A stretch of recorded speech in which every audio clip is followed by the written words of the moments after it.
Welcome to the Instant Celebrity Maker. Today I have a real specialist, and he's got a metaphor for his name. He's known as the lead snowballer. And today he's going to be sharing with us how he is snowballing the lead flow for his clients and what he was able to do early in his career as a young college graduate.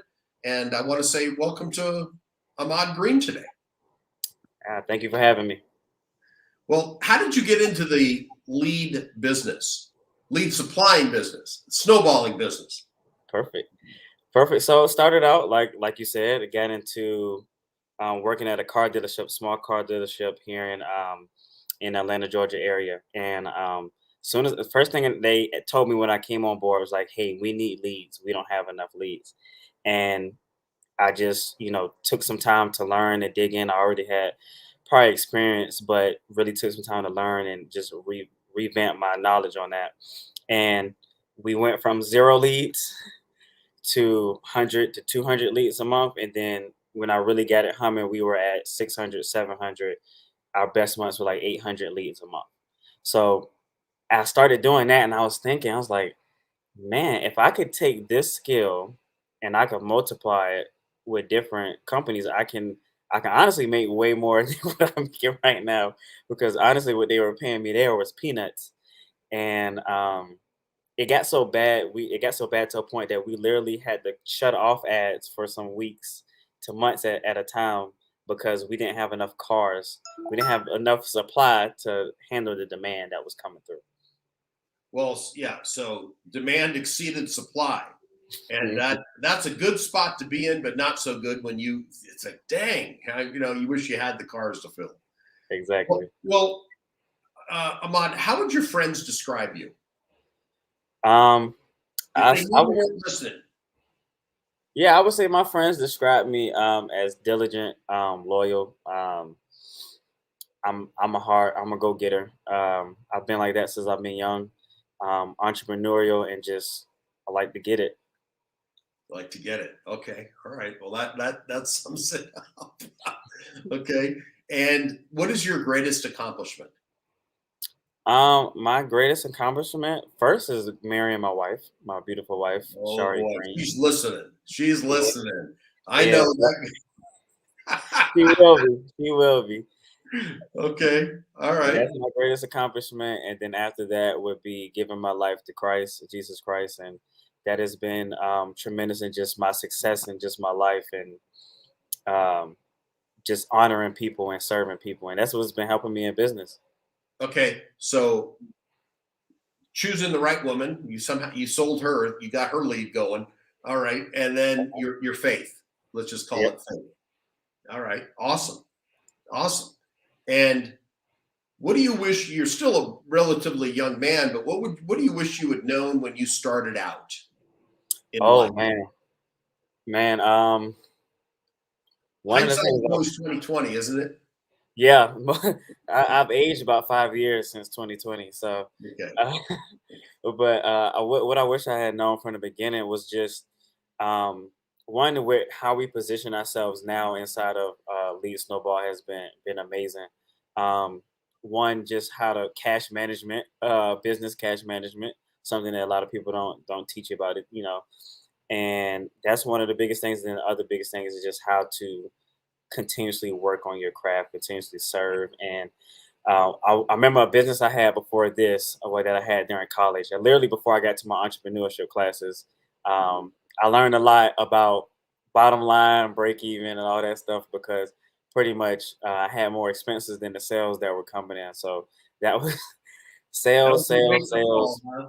leads, and then that's what brought me here because I was like, how do I get more sales into the business and need more leads? So, Okay. And what are you curious about right now? Now, this can be in life, can be business, could be what your wife's going to cook you for dinner. I mean, who knows? yeah. So, what's the thing I'm most curious about right now is sustaining a business over years, many years. My granddad actually owned a. He passed when I was like 3.5, 4 years old, but he owned a restaurant in the hometown where I'm from for over 40 years. Wow, that's And success. yeah, that's Failure success. rate is really high in the restaurant business. Yeah. And so that's what I'm curious about right now. I wish I had more time to spend with him in life to be able to Okay. like have, pick this ear. Like, how do you sustain that for so long, through different things, Jim Crow, all these different things going on at the time. How did you sustain, this? Well, and yeah, it was a different time that he was in, obviously. You just Hmm. mentioned something there. I mean, I don't know where he was. Was he in Georgia also? Georgia also, the restaurant was in Savannah, my hometown. Okay, from Savannah. Okay. Now, this is also a way for you to find out what's something you have failed at. I I want fail to every day, curious so how I you can I can, I can make what's a that? list. I could make a list and we'd be here forever. But something I say I felt that was originally business and was my first business and but I love failure in a sense. I love to I'm the type of person I like to take a risk and actually say I did, especially with entrepreneurship because I always wanted to be an entrepreneur. So I would be more I would be more ashamed if I lived my life and I never tried than to try and fail. Well, Wayne Gretzky, the old hockey great, had a great Hmm. saying: "You miss 100% of the goal of the shots you never take." Exactly.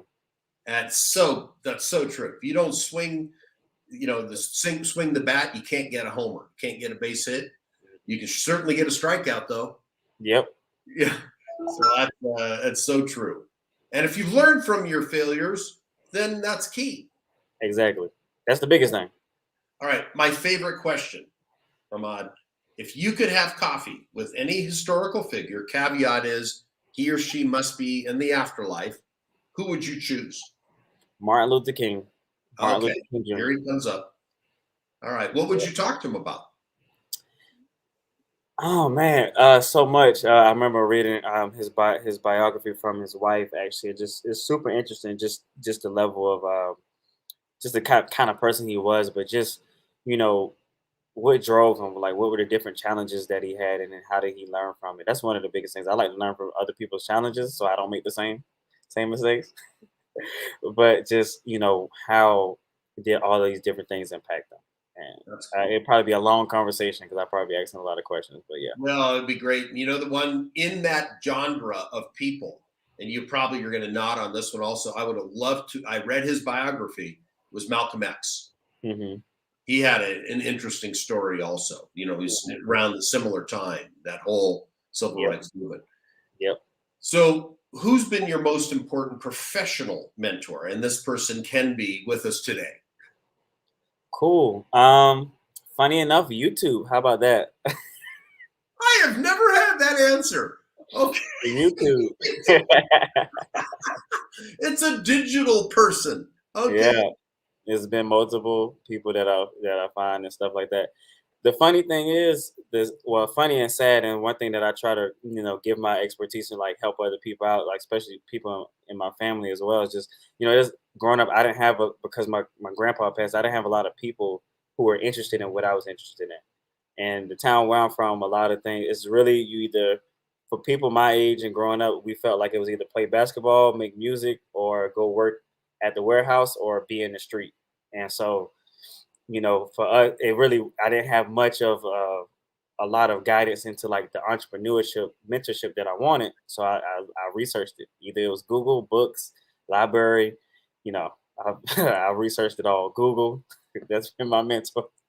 okay. Well, that is unique. You certainly are unique. I won't forget you on that one. Wait, who's your? I was waiting to hear. Oh, it was this man that took me in, or it would have been your grandfather, but you didn't really get a chance to know him that well. But YouTube is my mentor. That's so Hmm.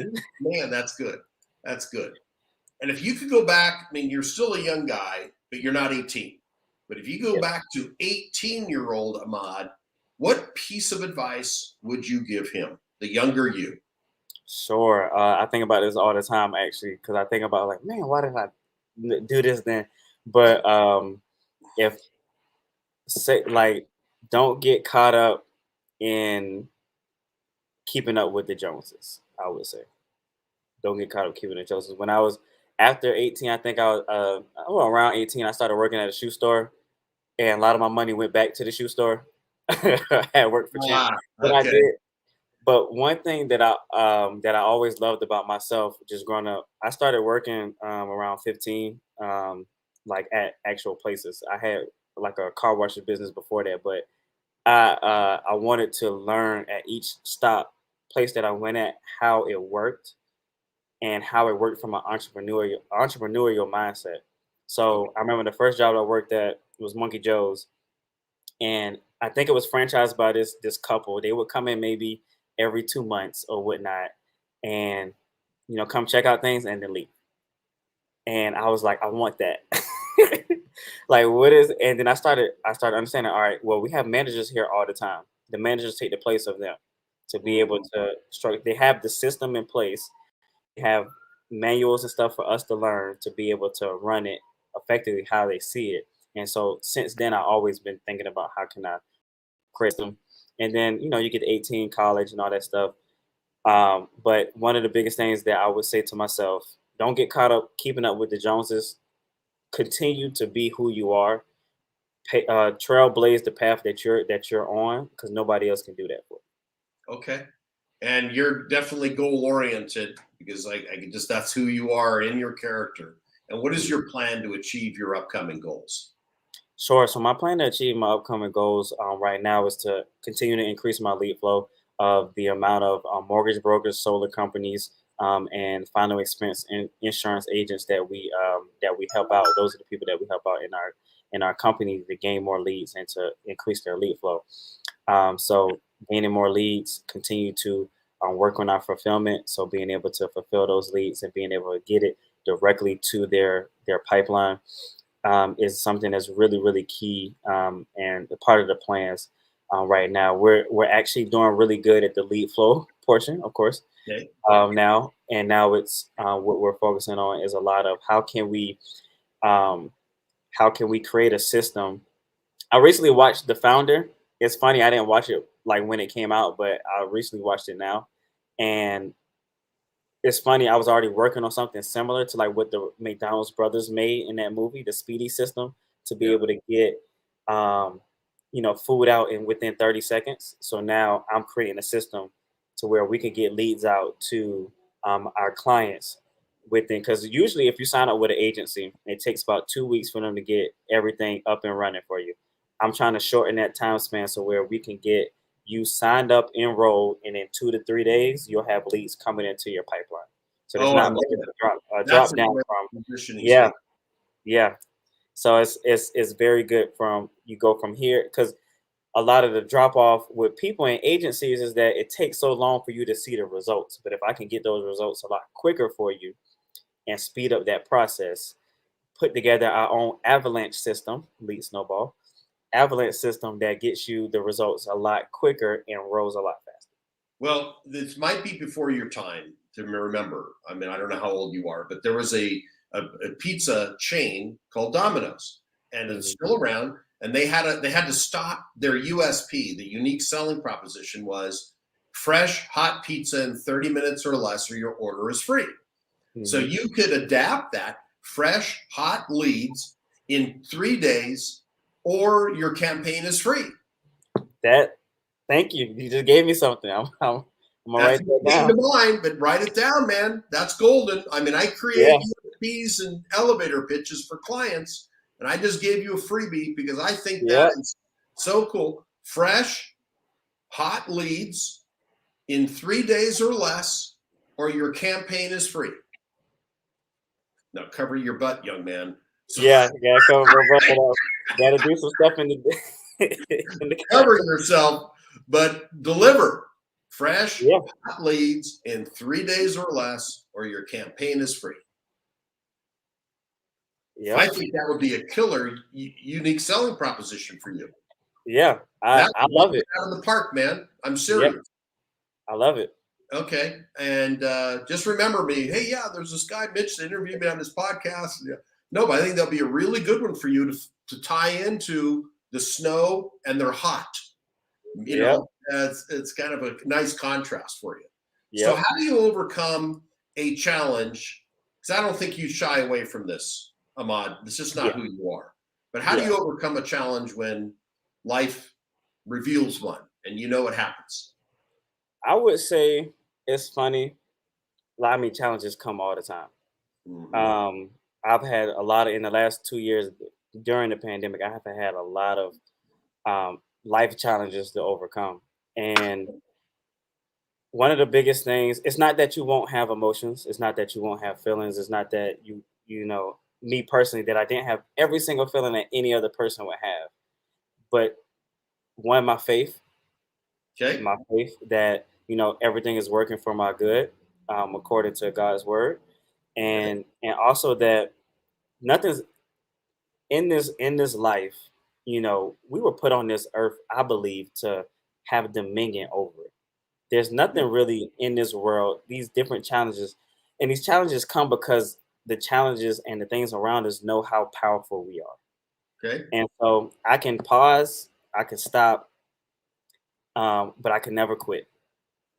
That's just how I roll. I could pause, I could take a break, but it's just something inside of me that I won't quit. I'm like that fighter that gets in the ring with somebody like 3 times his size and just doesn't stop. Okay. Okay. Well, that's good. So that's your character. Now, this is true, and you'll probably realize this in your career, but it's a positioning piece. If you had to write a book tomorrow, what would you write about? Because you're going to need this at some point in your career. It's an essential arrow in the quiver, my man, if you want to be known and grow, because I can see you want to go places. So, what would you write a book about right today? That's a good question. I think the thing I would write about actually would be um, a marriage game plan, Oh, okay. and You and have kids? actually You have kids right now? I have my son Nicholas. We actually had two stillborns within a year, so that was part of the challenges that Oh came up. man, I'm so sorry. Appreciate you. And so um, it was a challenge. It was tough, but it was something that keep going and something that will rock a lot of marriages. And it's not that we don't have our challenges, but and the same principle would apply from marriage to anything in life. You have different challenges, and the same thing with applying business too. You win as a team, you lose as a team. That's my mantra, and that's something that we say inside of our marriage, inside of our family. If something goes wrong, it's not just one person's fault; it's all of our fault. We win as a team, we lose as a team. Well, I'd want you in a foxhole with me if we were in battle because you get my back. Watch you. Yep. So the book would be written about marriage challenges or marriage. The game plan to overcoming those challenges. I Okay, like I like basketball and sports, so anything I can relate to sports, the having a game successful plan marriage game plan. and The all of that. successful marriage game plan. Yep. Okay, how to overcome adversity when it rears its ugly head. I mean, I can Yep. see that as the tagline right there. Yep. Love Okay, it. okay. Well, you'll get the recording. And Mark, sorry, Ahmad, what would be one question you wish I'd asked you, and how would you answer? Like, God, I wish you would have asked me that question. I think you asked me some great questions. One of the best questions I think is always great to ask. I guess anybody would be, who are you? Pardon me? Who are you? All right. That's a great, you know what? That's a great question. I got to include that in. Thank you, Mhm. Ahmad. Yep. Who are No you? problem. Who are Who you, are man? you? And it could be as shallow, it could be as deep as possible. But But that's great, man. That leaves a great, broad answer potential. mhm. Who are you, Ahmad? Who's Ahmad Yep, Green? Ahmad Green is Ahmad, and that could be shallow, but it also could be deep because my name means one who looks to God, highly praised, and my middle name means king. And one thing that I firmly believe in is um, hopefully people name hopefully other people believe it so they don't name their children like horrible names. But your name means a lot, and who you are means a lot. Your character means a lot. Your integrity means a lot. And so my name, the meaning that my name means, I try to live up to that every day. Um, and that's who I am. I'm somebody who looks to God. Okay. All right. And how can I support you? I know I'm going to show LeadSnowball.com. I love the name, and the metaphor is great. And, we'll certainly. I hope you're able to use that unique selling proposition that we came up with in your show. Be helpful for you. Yeah, that's how you can support me. That's golden. I think that's $1 million. That's $1 million idea right there. Yeah, that's what I get hired for. I owned an ad agency for many years in LA, which I sold in 2008. So I used to come up with these taglines for clients, and these are positioning things. This was a freebie today, so I'll just remember me for Christmas if we know when you're making your next million. Gotcha. This card is all I ask. I'll give you my address at the end of the show. All right. Perfect. And what would you say about your guest appearance on the show today? It was phenomenal. I loved it. Okay. Well, that's good. Phenomenal. I loved it. I'll take those. And what would you say is your final word for the listeners and viewers? For the listeners and viewers, final word I would say from me, Ahmaad Green, is that don't get discouraged by the challenges that you may face. Okay. They're going to come. It is a part of life, and I don't want to demean or degrade your feelings or your experiences, but you have it inside of you to be able to overcome those challenges. Yeah, and two things I took away from you out of this show is you've got to be persistent, because you mentioned how your grandfather endured a completely different time than we're in today. I mean, he had to overcome other issues, and I don't want to get into that rabbit hole because that can be a deep one. Yeah. But he overcame and was in business for 40 years, and you learned that if he can do it, you can do it. Yep. And then the other is on the business side. With a kindergarten education, no less. What? He only had a kindergarten education. Oh my word! He had to leave school after that to work. My hat's off to Grandpa. Okay, All right. See you up there, buddy. But the other is, and you said this, and this is the quote that I took out, because I always get gems from every interview I do. I write these down and keep them with me, because I say, okay, this guest said this. The fortune is in the follow-up. Yep. Fortune is in the follow-up, and that's the retargeting and pixeling that you do for clients. And that was great. So, hey, man, Ahmaad, I learned something from every guest, learned a couple things from you and the inspiration that you shared overcoming. And I wish you and your wife many children in the coming years. And I appreciate your time on the show today, buddy. Thank you. Thank you.